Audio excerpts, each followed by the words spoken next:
owned and operated by Communistation Company Limited, located in Stuart Castle, Duncan's Trelawney, Jamaica. We broadcast on FM 96.7 locally and is heard worldwide on FM JA.com. Amplify diverse voices and opinions, inform, educate, entertain, and engage listeners of all ages and lifestyle while promoting responsible community development.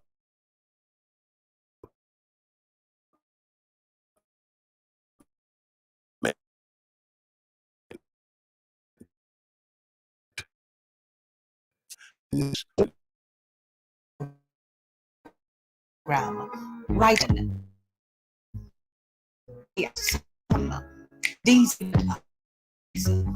mental awareness and reduce stigma and education discussions and I experience to learn experts for the Brainwaves Educational Focus segment and your time, where you get answers to your questions with host Dr. Liz Crossman, the psychiatrist. So join us every Thursday at 6 p.m. for Destigmatize on Fit FM 96.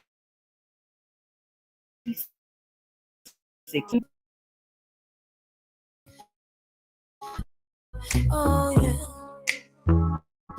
I ain't in the mood. I just need some solitude. Where are you now? When darkness seems to end. Where are you now? When the world is crumbling. Oh, I hear you say, look up, child. Hey, look up, child. Hey, where are you now? When all I feel is doubt. Welcome. It's Destigmatize, and we're right here on Fit FM 96.7. You may be with us. Thank God Flow is back up on YouTube, on Facebook, on fitfmja.com, or friends who love Fit FM. And we want to tell you that if you want to send a comment, say something, ask a question, please just WhatsApp us on 876-478-9144 or 876-317-1991. My name is Lisabeth Crossman.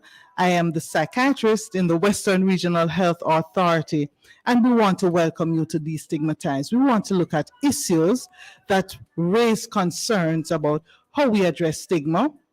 And when we speak about stigma, that about those thoughts, those beliefs that we may have that will not encourage persons to talk about what's happening to them.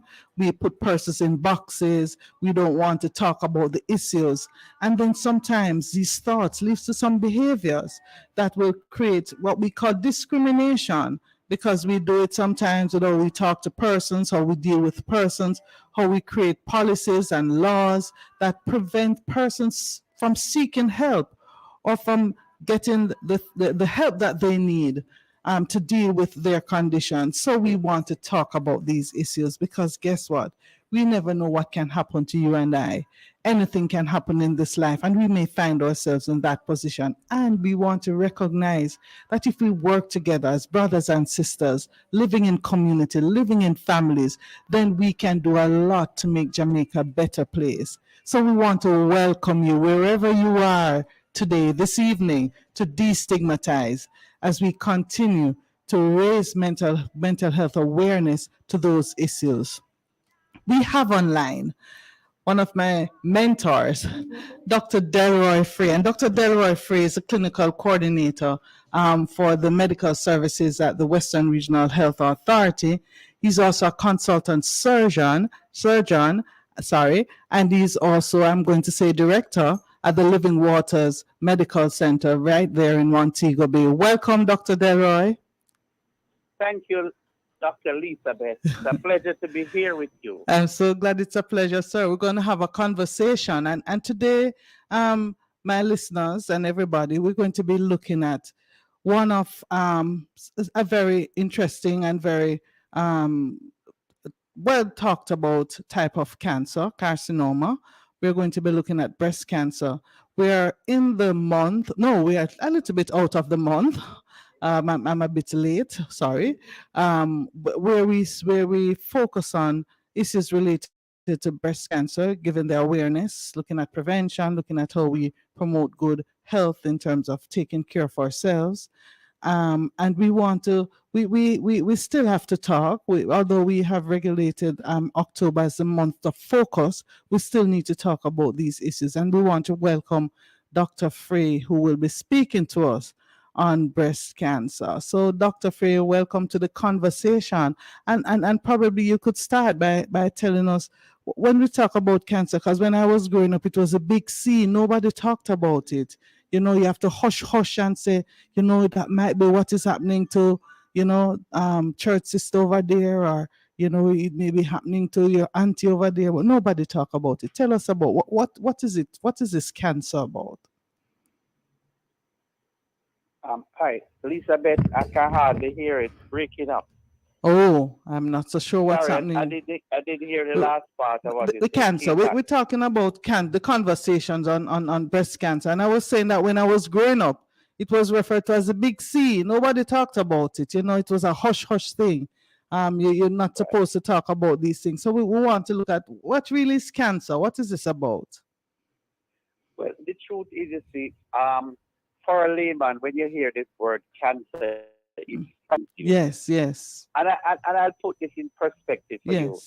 A lot of the work that I do, it relates to breast cancer treatment. And after a period of time, I realized that, you know, it was something that was very, very, you know, frightening for the patient. And I did a study after about 10 years. After I've treated the patient. And they're comfortable. And I asked them, I think, you know, when they were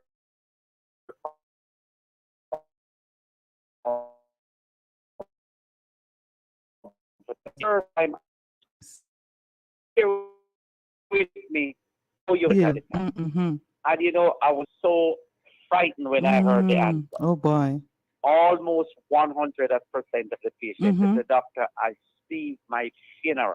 Wow! In fact, one lady said, while you were talking, I was looking in the church. I see who attend. I see who giving tribute. Oh boy! And I say, "Oh, that must be very morbid." And the truth is, every patient, that's what they tell me. Wow! So I learned a lesson from that exercise. When I get the report, I'll call the patient and I say, "Look, we have the report. I need you to come. I need you to take your husband or your mother or a very close relative with you, because what I realized after you break that bad news, they hear nothing after that. So you have to have somebody there who would say, you know, this is what doctor said that we should do, etc., etc. And I learned another trick as well. What I'll do, you see, when I break the news, I don't really discuss in detail the treatment option until I give them some time. And I usually ask them, you know what I want you to go home, share this with your close relatives. If you're a church person, please share it with your pastor, your elders.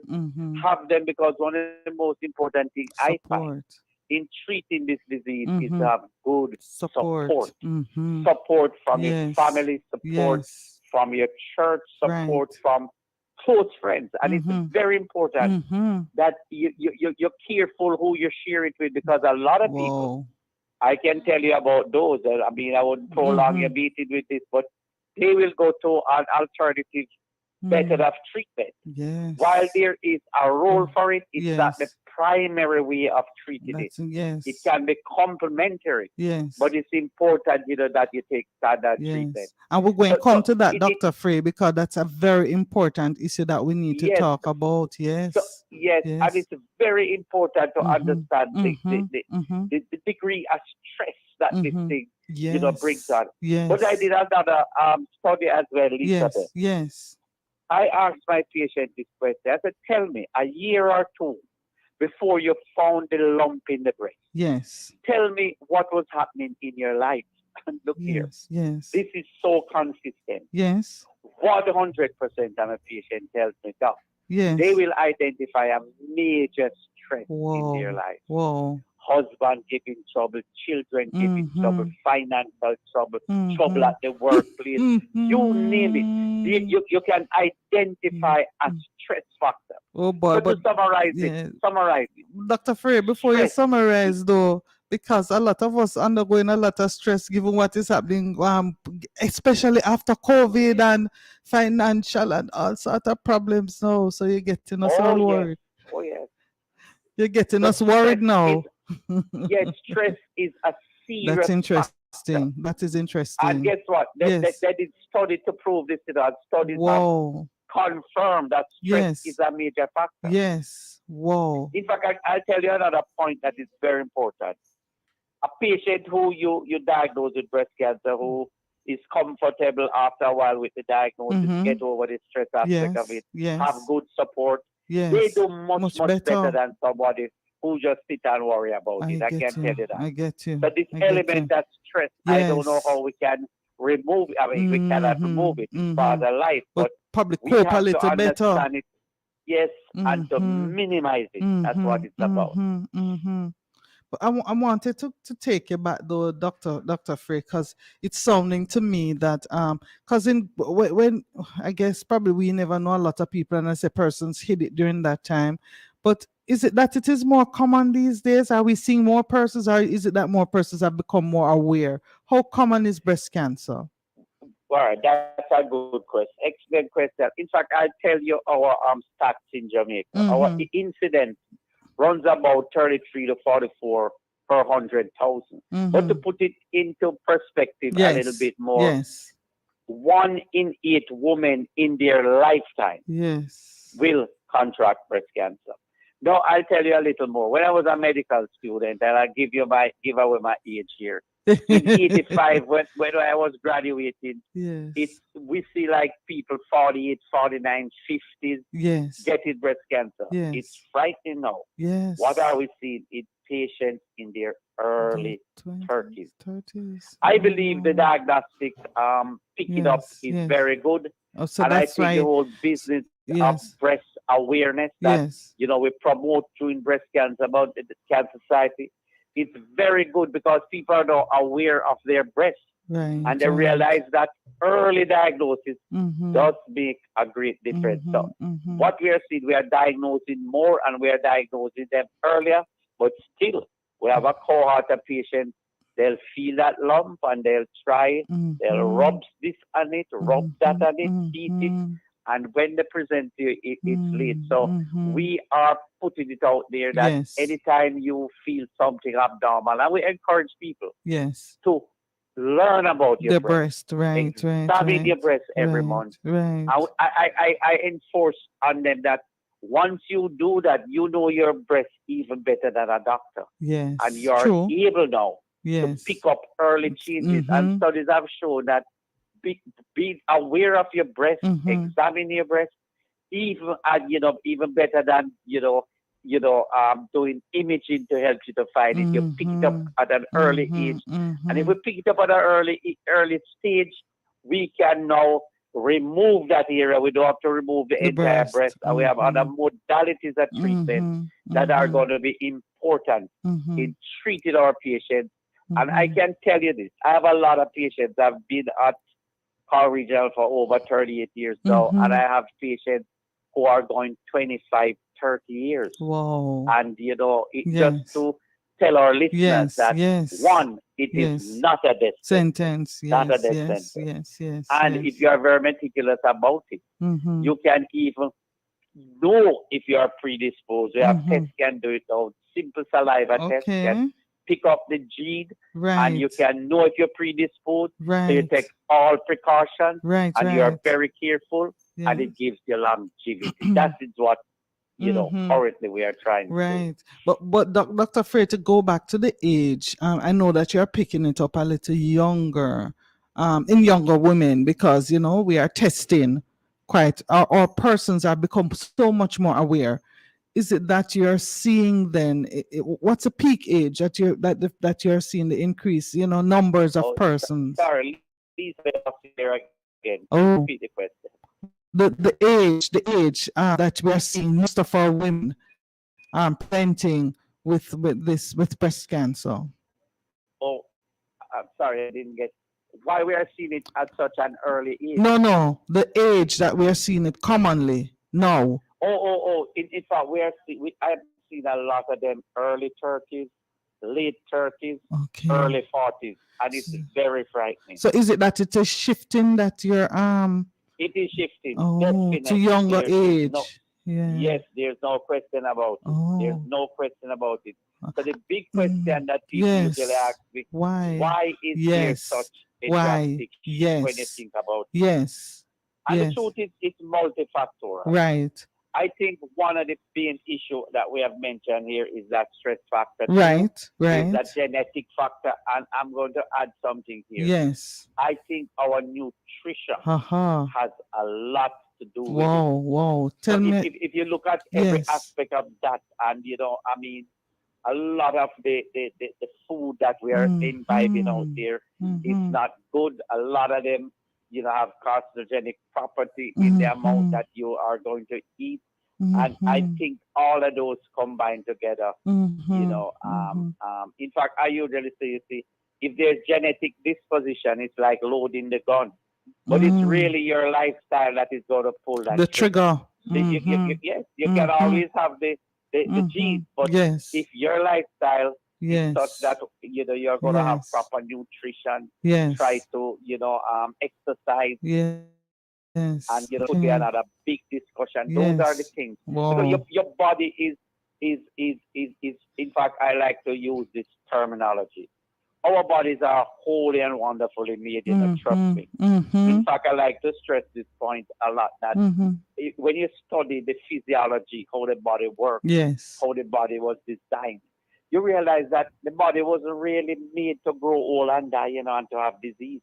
And if you look at it, a lot of the disease process, there are, mechanisms in your body, your immune system, that is able to deal with disease process and correct itself even without having to take medication. So the big question one would ask then, why are we so many disease, processes in our body? And that's really $1 million question. And the truth is, in the year 2000, when scientists deciphered the human genome, and that is where they brought in cloning and those things. They believe that, once they were able to do that, a lot of these chronic illnesses, including cancer, would be able to be, control it and prevent it. Yes, cure. But the truth is, we are 22 years since that discovery, and we are nowhere near. We are near in terms of identifying more chemotherapeutic agents, more diagnostic capabilities. But in terms of curing disease, we have not gotten there yet. So there is something, I believe, that is different there. And, as I said, that's $1 million question. And Dr. Frey mentioned about nutrition, because a lot of persons seem to be concerned, even in terms of the cloning that happens for certain foods, and also the hormones that are injected in some of our meats and some of our other products. What are your comments? Yes. In fact, the truth is we should try to eat natural food. If you're a meat eater, you should eat meat that, like animal that move very fast. You see, slow animals, those type of food, meat, protein from those animals are not so good for your body. So taking away my pork, Dr. Frey? Well, these are scientific facts, That's interesting. These are scientific facts. So that's interesting. More fish, more white meat, like, you must minimize animal fat and eat more fat that is plant-based, like, look here, Jamaica has so much avocado here. Yes. That is a good fat to have. Okay. In fact, everybody, part of our diet, we should minimize those animal fat, the fat that you see on meat. You should have it removed. The sweetest part, Dr. Frey. The sweetest part. Yes, dairy products. Those things we have to minimize, and we have to come right down to what we don't want to stray from the topic. Yeah, no. Definitely not. A balanced diet, and don't forget proper hydration. And I just want to tell you, listeners here, 66% of our body is water. So the truth is, if you were to proportion the solid component that you're going to eat to give you nutrition, you should be doing a lot of fluid intake. In fact, I believe dehydration is one of the issues that stress the body and allows it to lose that capacity to be able to fight disease process. I remember we live in a hot country. We should be really hydrating our body very well. And just as a simple tool to guide our listeners, what do I mean by proper hydration? If you go to pee and the pee is very, very yellow, you're not drinking enough. If you go and pee and there's a tinge of yellow, it's more clear, you are drinking enough. So the clearer the urine, the better it is. Yes. Yes. Absolutely important. And the next thing I want to emphasize here, you remember we're talking about probably what are some of the things why we are seeing so many breast cancer. We don't get enough sleep. Sleep is important. Adequate sleep. You see, it's during sleep that your body replenishes itself. The cell recovers from the assault throughout the day. And there is a substance when you sleep, and you sleep into a dark room, melatonin. It's built up in your body. And it's shown that, if you have a good level of melatonin, it protects you. And if you lack sleep, you lack it, and that can be a problem. So it's multifactorial, and it comes down to, it comes down to being balanced in what you do. And don't forget, I don't want to forget in this talk, exercise. Yes, sir. Cheap. Brisk walking, 20 minutes, 3 times a week. Absolutely good. Nice. Dr. Frey, we're going to take a break, but boy, these are some excellent tips that you're giving us. My producer, she getting a little nervous, but she getting some of these points in. But so good for us to be. You may think that you're straying away, but no, the excellent things tips that we're. That awareness of our health is very important, and anything that we can do to prevent some of these conditions, and we have to do it. We soon come back. Stay with us, everybody. Stay with us. Destigmatize, the Western Regional Health Mental Wellness Radio Program, right here on FM 96.7, every Thursday at 6 p.m. Destigmatize, to raise mental awareness and through education, discussions, and highlights. Join us for lived experience interviews to learn from the experts for the Brainwaves Educational Focus segment and Your Time, where you get answers to your questions. With host Dr. Lisbeth Crossman, a psychiatrist. So join us every Thursday at 6 p.m. for Destigmatize on Fit FM 96.7. Brought to you by the Western Regional Health Authority, Department of Mental Wellness. Welcome back to Destigmatize Fit FM in fifth.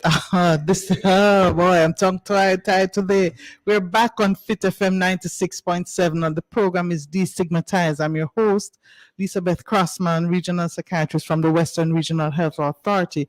You may be with us on YouTube on Facebook, Friends Who Love Fit FM, fitfmja.com, and we encourage you, write to us, send us your comments, send us your questions, and 876-478-9144. That's one of our WhatsApp number. The second one is 876-317-1991. And if you have just joined us, we're speaking with Dr. Delroy Frey, consultant surgeon at the Cornwall Regional Hospital and clinical coordinator of medical services for the Western Regional Health Authority. And he's also the director, or one of the directors at the Living Waters Medical Center. And we're speaking about breast cancer and looking at some of the issues related to breast cancer, recognizing it's not a death sentence and that we may have some predisposing conditions, but we can do some things to prevent it. We were just speaking about looking at our diet, our lifestyle. How can we make some of these lifestyle changes? Proper hydration, proper sleep, looking at what we're eating more plant-based fat than animal fat. And, you know, very interesting conversation because we're looking at the shift from persons who are moving the age group or the age band, and younger persons I know being identified quite early as having some of these predisposing factors and also diagnosed with breast cancer. So we are raising this awareness to see how we can get more persons more knowledgeable and be able to do a little bit more in identification, early identification, and so preventing the consequences of late diagnosis. So, Dr. Frey, welcome back, sir. Thank you. Yes, I want us to look at, you know, what are some of the warning signs that persons may, you know, ignore, or they may not recognize that this is what is happening, and so they need to seek help early. What are some of the warning signs? Excellent question. In fact, I'm going to simplify it just so that everybody can understand. Yes. There are six signs of breast problem. And I want our listeners to understand that most of the problems that the breast will have are benign conditions, not cancerous. Okay. But if we were to list them in order of, you know, how serious you should look at it, you could look at it as the number one, a lot that is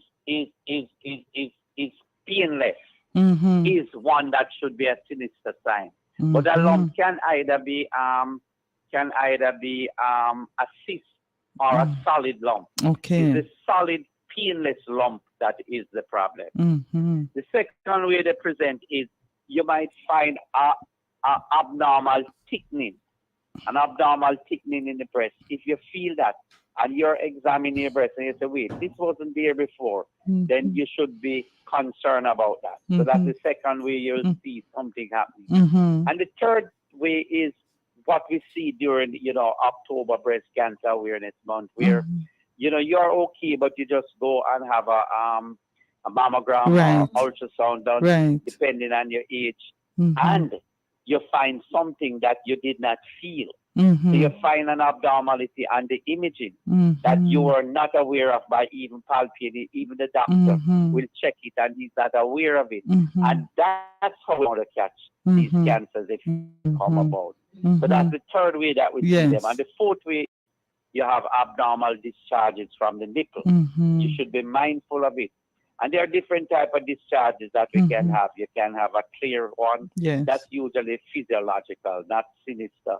But you can have one that goes from green to yellow to green. Any you know, shade of that is called duct ectasia. And the important thing here is if the nipple discharge is from both sides, it tends to be less sinister. But if it's on one side only, you should be, you know, have it assessed. Then the third nipple discharge could be just like pus, and you can have an infection there, and that can be treated. And the fourth one is blood. If you see blood, and I can tell you, most patients when they see blood, they'll get frightened, and they need to be frightened and seek medical help.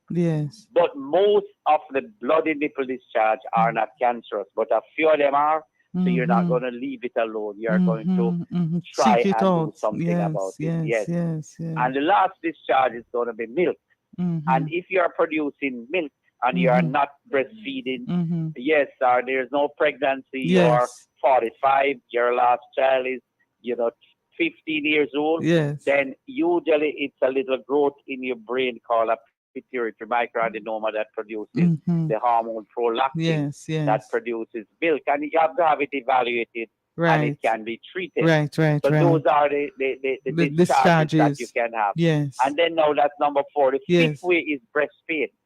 And you have to be careful because when you are young and menstruating, round about the menstrual cycle, your breast will be tender.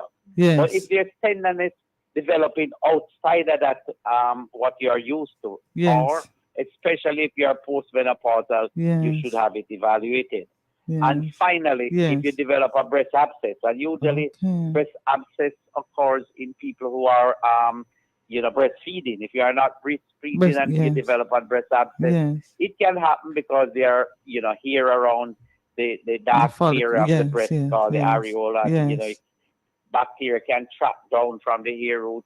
You should drain that abscess, but you should have a high index of suspicion if you cannot find a cause for that abscess. And sometimes what we do when we drain it, we biopsy the wall of the abscess to make sure it's not cancerous. So those are the 6 sort of ways in which breast pathology present themselves. But the commonest one, as I've said at the beginning, is a lump in the breast. And if you have a lump which is painless, you should have it evaluated. But I'll hasten to say that in the young person, teenage years, there's a condition called fibroadenoma, which is a painless lump. And that one is not cancerous. But any abnormal lump, doesn't matter your age, I would recommend that it should be evaluated. And when you say evaluated, Dr. Frey, what it is that we are... Exactly. Evaluation means you should see a general practitioner who will take a history, ask you about family history, and then examine the breast in detail. And then depending on what they find, they will now send you for some imaging to see what is going on. Just to mention, there are two modalities that we use commonly is the ultrasound of the breast and the mammogram. And that can you and the radiologist can look at it and they'll put a score on it that tells you if you need to do a biopsy or you can watch this one, and that's what evaluation means. And once you're done with that, you'll be on top of any situation that might. I just wonder, Dr. Frey, should I be nervous if the doctor said, boy, I don't want to do an ultrasound, I want to do a mammogram? Does it matter? Well, all right. That's a very good question that, I'll clarify for you. The truth is, if we evaluate the breast imaging with ultrasound. Okay. And if you're 40 years or more, we'll do both ultrasound and mammography. Yes. So the pickup rate over 40 and above with both of them is much more than if you do just one. That's okay, I see. So I'm sure one of the listeners is going to ask that I missed out the age group between 35 and 40. Yes. And the truth is, if you're 36 and there's no family history of breast cancer, when the doctor evaluates you, there's no risk factor, then we'll do an ultrasound. But if we evaluate you and there's strong family history, we'll do the mammogram as well between 35 and 40. The reason why mammography is not so, we don't recommended under age 35 is because the breast in a young person is very dense, and you'll miss stuff on mammography. So we don't really expose you to the radiation if it's not necessary. And ultrasound by a good ultrasonographer and a radiologist can give you a good definition of what is going on. But as I said, above 40 we do both, and the pickup rate is even much more. Okay. Dr. Frey, can anybody just walk in and say, boy, I want a mammogram today, I want an ultrasound? Well, yes, that's a good question. During breast cancer month, I think some of the radiologic service does that, as a little support for breast cancer. Yes. But most time they would want a request from the doctor to do it. Yeah. Okay. Especially the mammogram. You don't want to be doing unnecessary mammogram if you don't have to. I mean, the ultrasound is pretty safe Yes. in every aspect. So, Yes. I mean, and again, in the younger age group, the ultrasound is the best imaging modality below age 35 if you don't have a strong family history. And somebody may ask, what if I'm pregnant? Is there any challenge? Brilliant question. No. I feel bright. I feel bright today, Dr. Frey. I feel bright today. Listen to me. I'm glad you raised that point. Yes. If you're pregnant, yes, and you feel an abnormality in that breast, you would have it evaluated immediately. Right. And the imaging that would employ here is ultrasound. Okay. And on that ultrasound, if there are any sinister feature whatsoever, yes, we will aggressively move to biopsy that lesion. And nowadays we don't make big cuts to get the tissue. Use needles. We just numb the area, pass a needle in, remove the tissue, and send it to the pathologist, and they are able to accurately give you a diagnosis that will confirm breast cancer. But I'm glad you raised that question because you see, breast cancer in pregnancy is something that we don't like because it moves very fast, it grows very fast because the hormone, especially estrogen during pregnancy, is one of them that feeds the cancer. And part of the treatment of breast cancer, you can identify if you have what we call estrogen sensitive breast cancer that we can block with medication. And during pregnancy, those levels are going to be high. High. So what we do, if we diagnose it in pregnancy, we are very accurate. And we will move very accurately, quickly to deal with it, aggressively, much more than if you are not pregnant, because the thing grows very fast in pregnancy. Wow. Okay. And does it you mentioned that you would do an ultrasound. Is that regardless of the age of the mother? Yes. And ultrasound is safe. You give ultrasound to assess pregnancy. So there's no risk to the baby. Right. Okay. And if the mother has had the baby, is it that your risk is going to be less because the hormones are coming down? Or probably not the risk. Your prognosis. If the mother has delivered, is your prognosis right? Oh, yes. In fact, what we try to do, you see, we try to deliver the mother very quickly. Okay. So normally we would wait until 38 weeks. Yes. But sometimes we'll do at 36 weeks. Okay. But what I can tell you as well, in the third trimester of pregnancy, you can safely give chemotherapeutic agents. But we can safely do that, but we don't like to do that. So what we try to do is deliver the mother very quickly. And then start treatment. And once you are delivered, that hormone level will go down. Then you can treat the cancer in the standard way that will treat, anybody. Okay. All right. Some good information there. But doctor, because over the years of treatment, what are some of the reasons why relate? What is it that drives the stigma for breast cancer? Sorry, you break up there again. Sorry, I'm asking, why is it that persons present late? What is it that drives the stigma? Oh, yes. I'm glad you raised that question. It looks like you think out this question very nicely. I think what we see a lot of people present late. And let me tell you, I have some pictures. You don't want to see those that people sit down at home with until it reaches a bad stage. And let me tell you some of the things that their neighbor will tell them, say, look, drink some bush of some sort. I don't even want to call those bush. And people will listen to their friends and their neighbor, and they'll try all sort of home remedies. And by the time they reach to you, Dr. Crossman, the breast is necrotic, it's smelling, and it is in a bad state. Now, that is what you call late presentation. And a lot of times, when you offer patients treatment, they'll tell you, you know, doctor, my neighbor had this thing, you know, and when they do surgery, she died. Or they'll say they did chemotherapy and then they died. The truth is, of course, that might happen to their neighbor, but the neighbor presents to the medical fraternity late.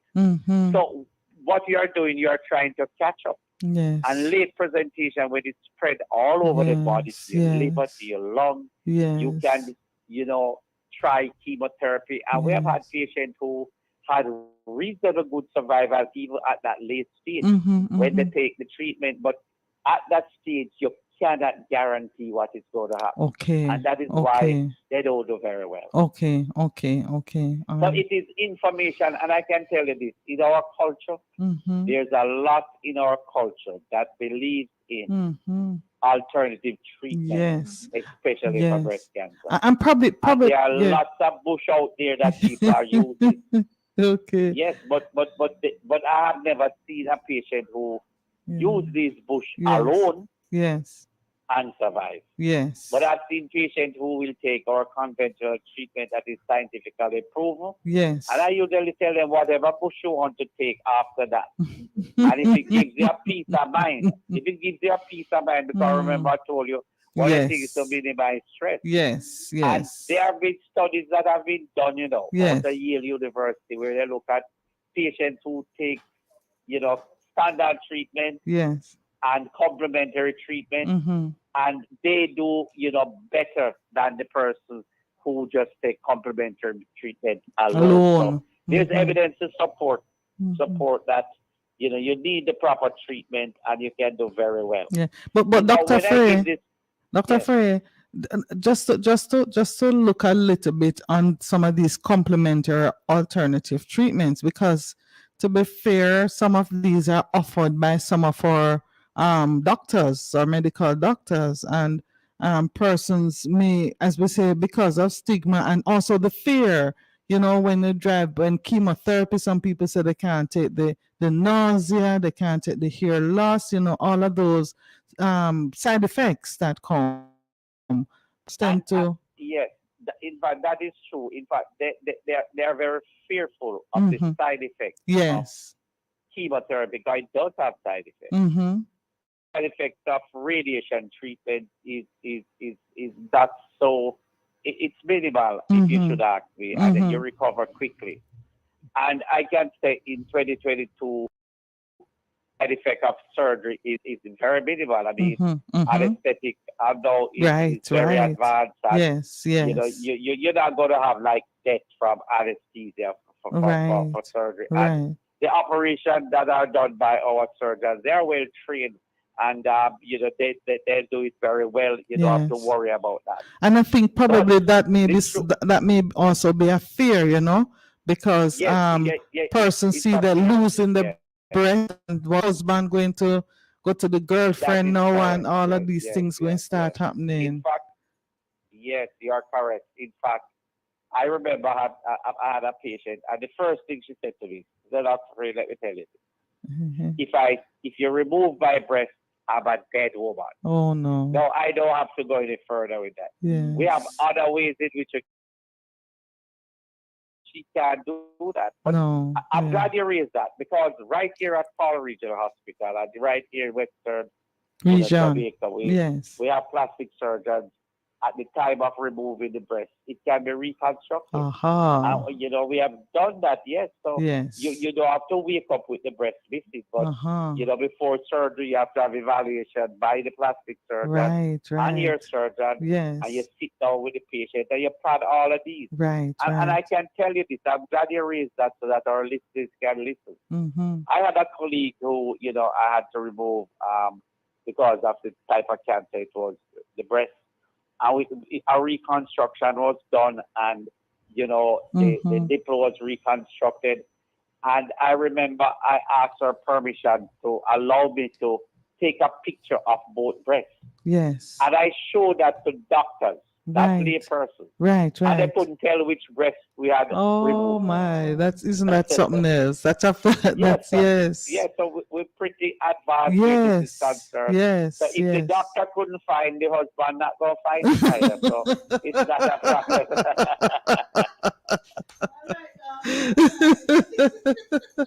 But Dr. Frey, I know we talk a lot about the women, but we have men who have had breast cancer. In fact, excellent question again. I don't know where they get it from.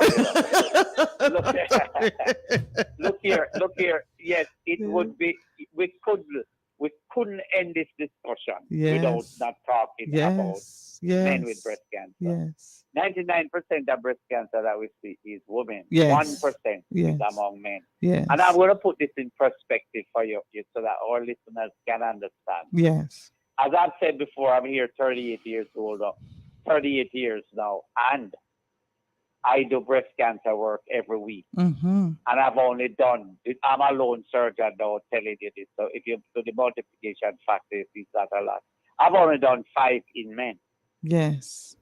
Only 5 cases. Mm-hmm. So I'm going to just implore the men at this stage that, look, just as how, women, they have to be careful about their breasts. Mm-hmm. You have to be, although your incidence is much, much, much, much lower. But if you find a lump or any abnormality that you see, I would advise you to seek medical attention and address it. Yes. Right. So we have that plug out there for men. So remember, it's not just women. I know when you think breast and just cancer. To mention as well, Dr. Crossman. Yes. If we have a suspicious lesion in a man's breast, yes, we evaluate with ultrasound, and in fact, as small as that breast is, we do mammogram on it as well. Okay. So is that the woman alone get the mammogram? Yes. Then can have it if it's indicated. Yes.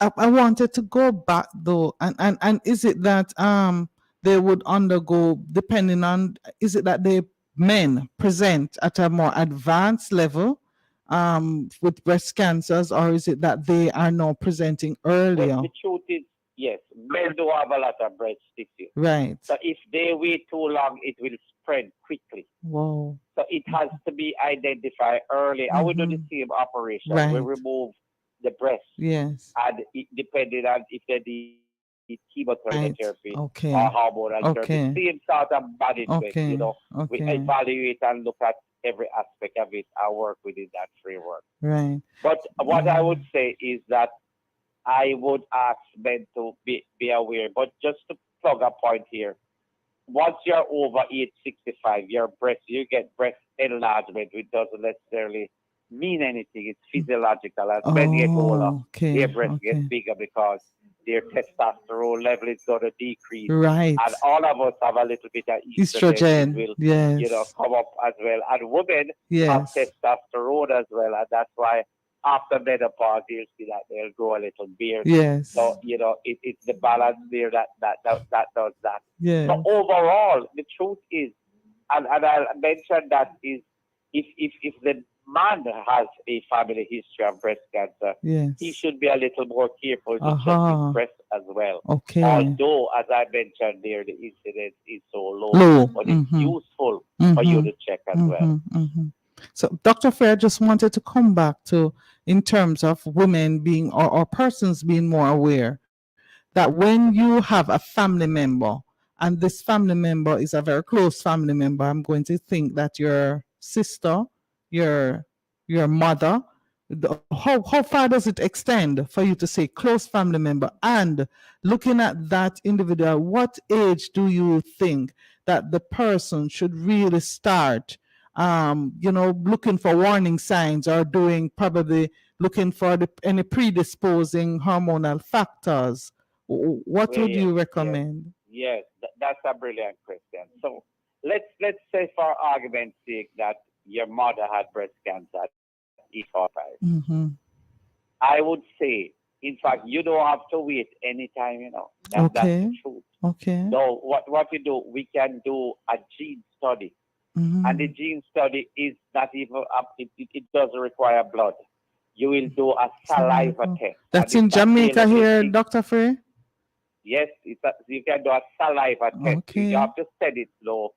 So we send it to the US. It's done in Kingston. Okay. And they will analyze your gene to see if you are predisposed. And if you have the gene that we call the BRCA1 and 2 gene.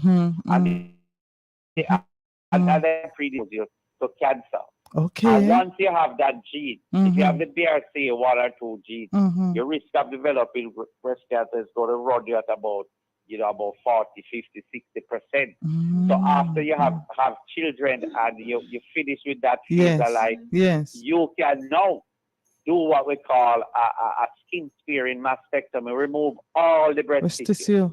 And it comes to a very important point. Okay. If you have a strong family history and you do your gene study and you have the gene, you can prevent breast cancer by removing the breast tissue before it turns cancer.